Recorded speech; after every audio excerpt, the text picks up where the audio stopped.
Hey guys, Richard at Writing's here doing my latest review. So this is for Star Wars Thrawn Treason. I'm in my living room, empty house tonight. I've sat Peter on the way back from Peter Kay concert. So I had to work my last shift, so at my current job, old job. Well, current until Thursday, so I'm leaving day. But yeah, thought I'd just get this review done. So yeah, Thrawn Book 3 Treason from the middle trilogy, as I call it. And then the next book to read after this, or reread, because I first read it in 2000s and then read it again in 2016, Harry Potter 3. And shout out to these books I've took from my workplace, give these a read, and then I can return them someday. This is what I've read before, Stephen King book 5 Dark Tower, but I've checked, and no one, basically at work they've got like a book library going, and the idea is you take a book for yourself and return it, after you basically donate yours or whatever, and no one has ever took that one, which just feels wrong, because that's such a great book.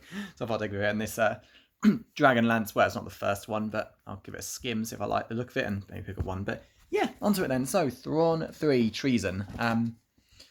So Thrawn 1, or Thrawn, was it 2018? I thought it was a pretty good book. It was basically him going from the beginning, working his way up to Grand Admiral, and a surprisingly fast time. Book 2 was a story about, say spoilers for the entire Thrawn trilogy here, him working on a mission with Darth Vader, and a huge part of it was actually when Darth Vader was Anakin Skywalker, looking for Padme, and him meeting Thrawn for the first time years and years ago back in the Clone Wars era, which was quite good because I love the Clone Wars era.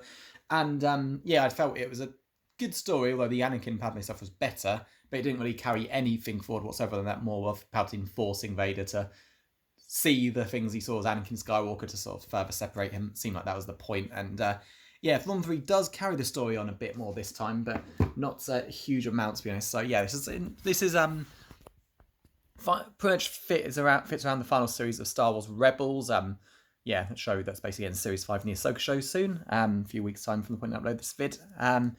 It's tying into that. So you've got the mentions to Jedi like Kanan and Ezra, what's going on at Lothal, Hera, the pilot, all that stuff.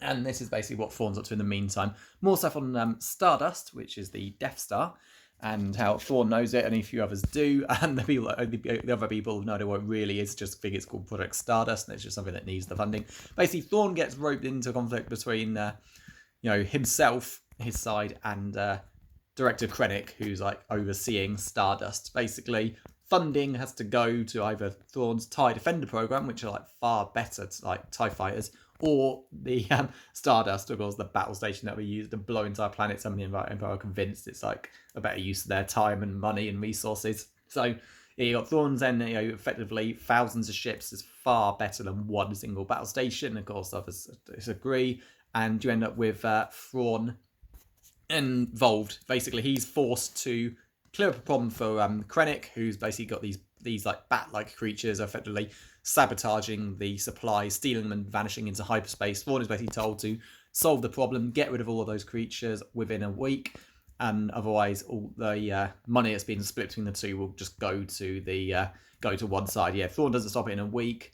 It'll go all to the Death Star, but if he does stop it in a week, then it'll go to him. So yeah, basically Krennic sends someone to Thrawn's side who he wants to make sure that Thrawn solves the problem, because they don't want his resources getting damaged and stolen. But he wants it to take more than a week so that he'll win. And that's basically the plot of it. Thrawn, doing his usual thing. You've got the Grisks, you've got Eli Vanto, who's like been secretly moved to work with the Chiss Ascendancy on Thrawn's orders. So it's good to see him again. But so it's not a huge amount happens. It doesn't help really that you know what's going to happen. Anyone's spoilers for Star Wars Rebels here. Basically, here we go. The Empire decide that it's worth killing the Jedi Knight Kanan and Jarrus no matter what, and that means they blow up the entire Thrawn TIE Defender factory.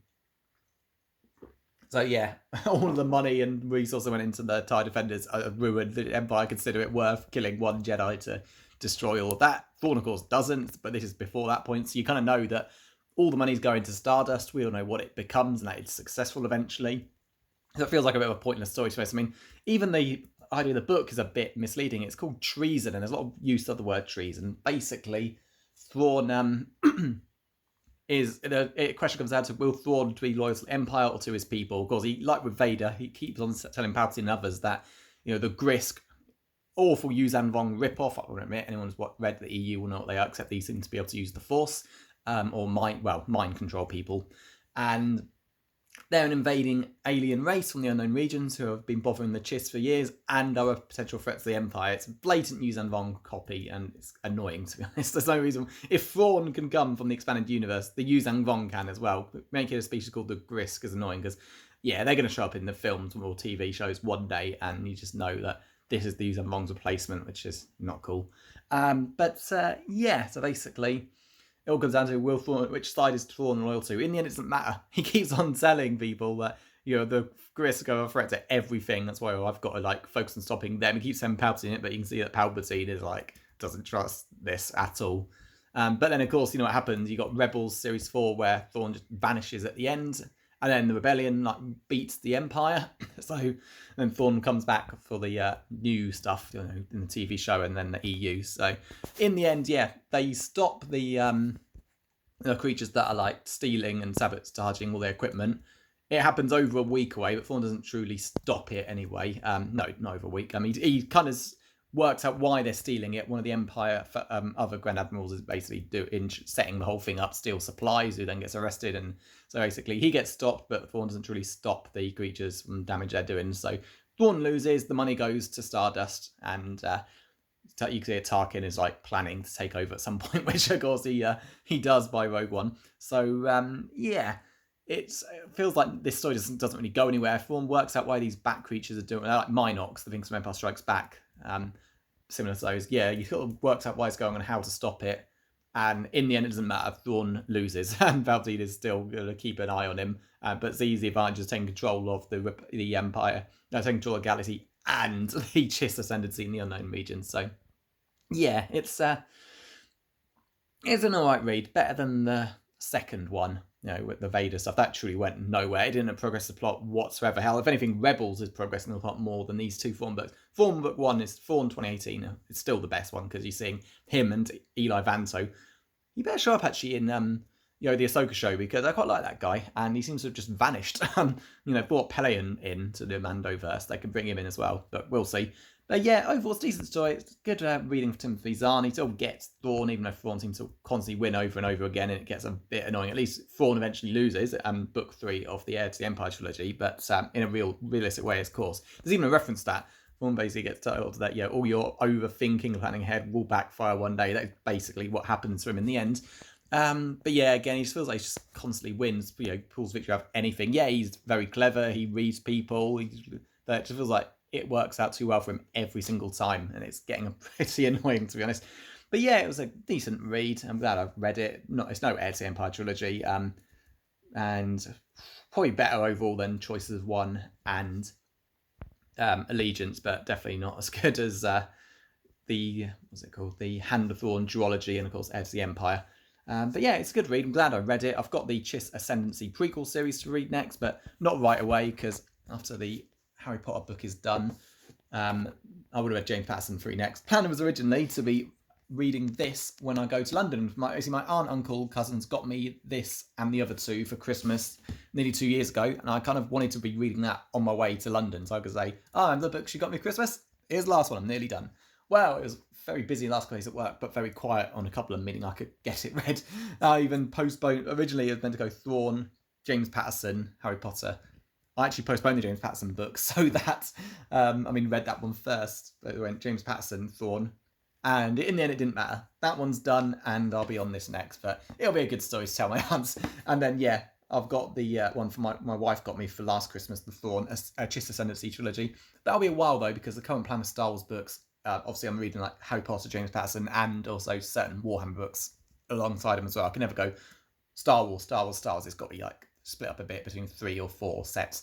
4 only because of so much Warhammer I've got, and I don't want to drag it all out.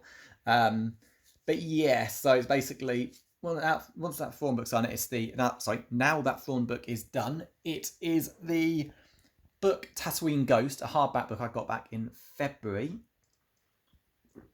Browsing a charity shop I used to volunteer at, found it for like £2 in hardback, which was great. Reading that next because it's quite a massive book, and I don't really want to take that with me to America because it'll be very heavy. Won't make a difference on the small bag, but it's more just the size of it. And yeah, I've got like the Warhammer pre-order Warhawk, which will hopefully be out end of August, so I can read that then. But yeah, it's basically, in terms of my Star Wars order, it's now that the Thrawn trilogy is done, it's going to be Tatooine Ghost, which I'm probably going to start reading around, I don't know, late August. Got a new job coming up. I mean, I don't have like the time off the phones to just read as much as I want between calls because training for a new job, I don't get that luxury. Who knows, a new job may not even get me that sort of time. But either way, it'll all push it all back. But yeah, so it's the Tatooine Ghost book by Troy Denning, not one of my favourite authors, but Star by Star is a win, and maybe that will be as well. Who knows? Then it's the Wraith Squadron books, ones I actually bought way before I read the NJO, but was told it wasn't truly essential, so I put it off, finally reading them. And after that's done, that's the end of the OT era books. So yeah, I've got prequel trilogy ones, that Darth Maul book, Chiss Ascendancy, basically anything pre-trilogy before OT or before the OT starts. So yeah, my wife gets me the Padme trilogy for Christmas, because I'm basically waiting for the paperbacks all free, and paperback for book 3 comes out in October, if that still happens. Then yeah, I'll probably read the Padme trilogy first, or maybe the Thrawn trilogy first, I don't know. But once I get to the PT era, yeah, I'm going to start up, because I've got fairly going to have 2 trilogies, Padme and Thrawn, Chiss Ascendancy. I'll read one first, then all the one-offs like Yoda Dark Rendezvous.